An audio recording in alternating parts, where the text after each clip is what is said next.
This photograph, discovered by police, would lead a heartbroken family to their loved one missing for almost 40 years. Salut tout le monde, c'est Xavier, bienvenue sur Watch Mojo français. Aujourd'hui on se retrouve pour le top 10 des photos les plus sinistres liées à de vrais crimes. It was a horrifying plea. For heaven's sake, catch me, before I kill more.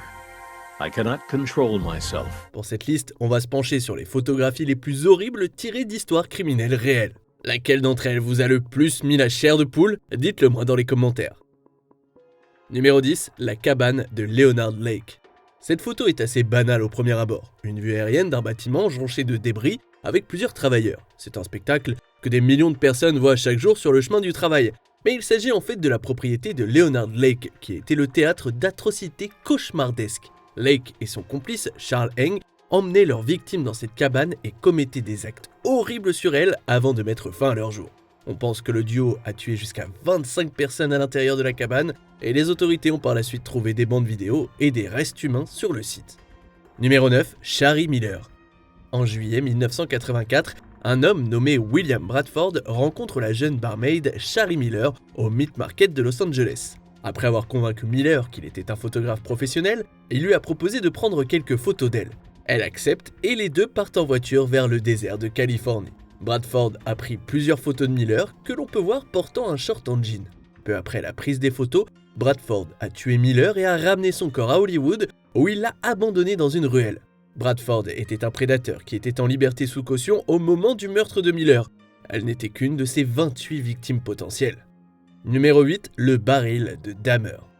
C'est étonnant de voir comment une histoire peut recontextualiser une image. Cette photo apparemment inoffensive d'un baril en plastique bleu dans le coin d'une vieille pièce n'a rien d'étrange ou de malicieux, jusqu'à ce que vous réalisiez ce qu'il y a à l'intérieur. Il appartenait à Jeffrey Dahmer, un des tueurs en série les plus célèbres de l'histoire américaine.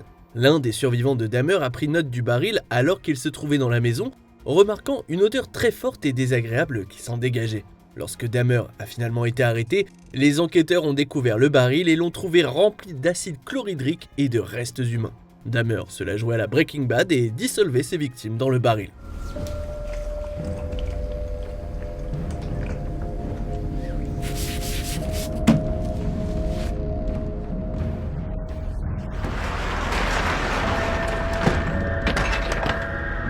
Numéro 7, John Lennon et Mark David Chapman.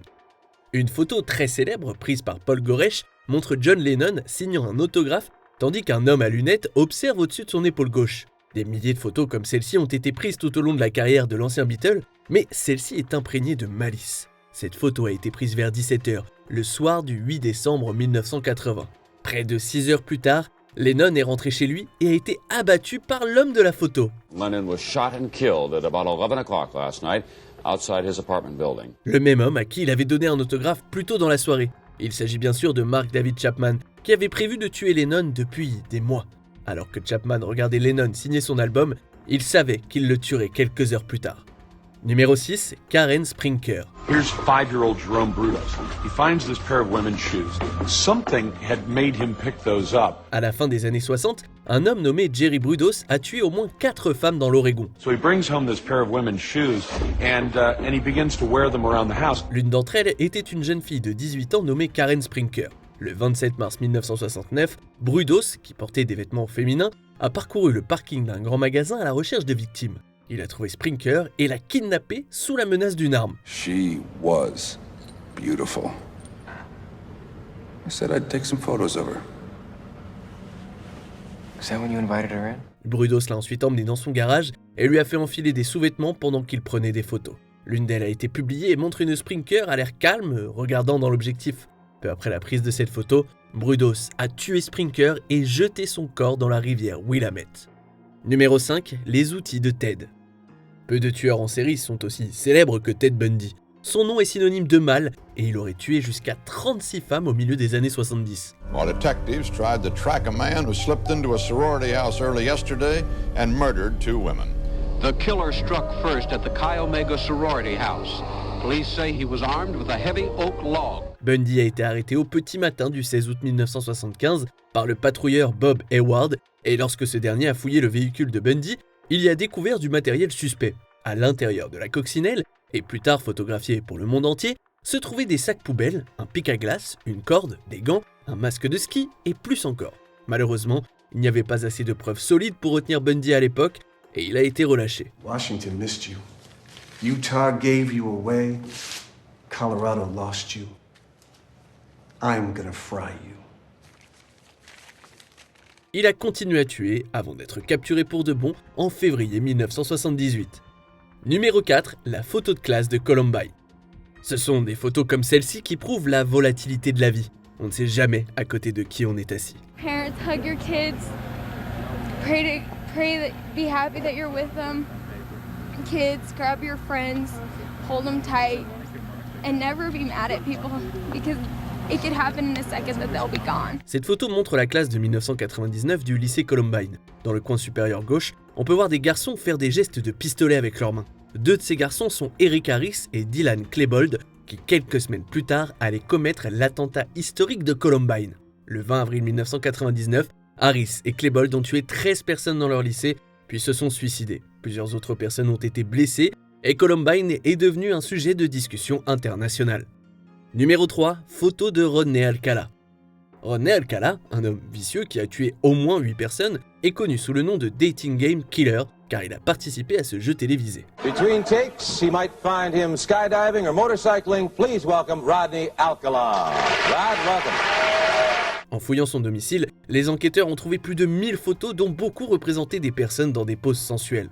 120 de ces photos ont finalement été rendues publiques dans l'espoir d'identifier les sujets. Les photos publiées ne sont pas explicitement sensuelles par nature, mais montrent simplement des personnes, principalement des jeunes femmes, posant de manière artistique. The San Antonio police refused to take a missing persons report on Chris because she was an adult. On ignore combien de ces sujets ont été tués par Alcala, mais au moins une affaire de disparition, celle de Christine Thornton, 28 ans, a été résolue grâce aux photos. Her smile shared by a tragic list of young women and girls who trusted a charming stranger, only to discover a dark secret that began back in the fall of 1968. Numéro 2, un message du tueur au rouge à lèvres. Later that morning in the bedroom, police found a crumpled up ransom note left by the culprit.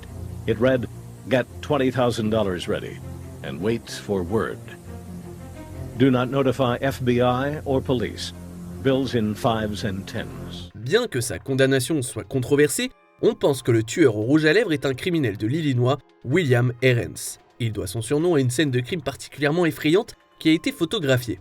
Frances Brown a été tuée dans son appartement et le meurtrier a laissé un message à l'intention de quiconque tomberait sur son corps. Ces mots ont été griffonnés sur le mur à l'aide d'un rouge à lèvres. Pour l'amour du ciel, attrapez-moi avant que je ne tue encore, je ne peux pas me contrôler.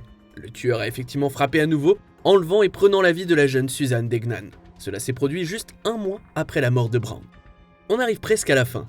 Nous publions de nouvelles vidéos chaque jour, alors avant de continuer, abonnez-vous et activez la petite cloche et les notifications sur téléphone pour ne rien rater. Numéro 1, la maison d'Ed Gein.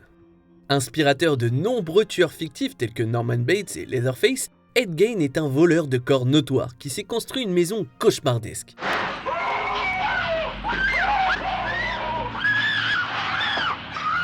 Gein déterrait des cadavres dans les cimetières de Plainfield, dans le Wisconsin, et utilisait leurs os et leur peau pour fabriquer des objets ménagers. Lorsque les autorités ont fouillé la maison de Gein, elles ont trouvé des poubelles, des tissus, des montants de lit, des bols et des abat-jours, tous fabriqués à partir de restes humains.